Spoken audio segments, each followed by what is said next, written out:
hello सांग मैंने जय जगन्नाथ चलतु बनैबा सुजी और क्षीर रे पोड़ पिठा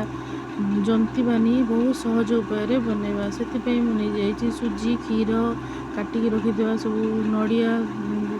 बादाम सब आउे घी इनो चीनी लुण आउे 500 सुजी रे 250 चीनी लगे 5 सुजी और क्षीर को भलसे ग्राइंडिंग करदे और भलसे गोल दी काटिक रखिद सब मिश्रण को पकईदे लुण टे पकईदे 2 चम्मच घी देदेबा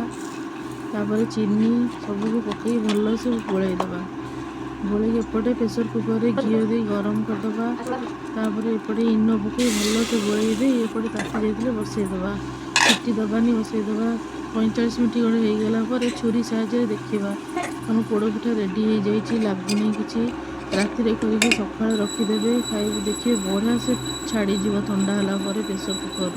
ये देखूँ मोर रेडी हो जाइए बढ़िया से पोड़ी खाइबा को टेस्टी भी लगुला देखो बढ़िया देख के सुंदर देखा देखूँ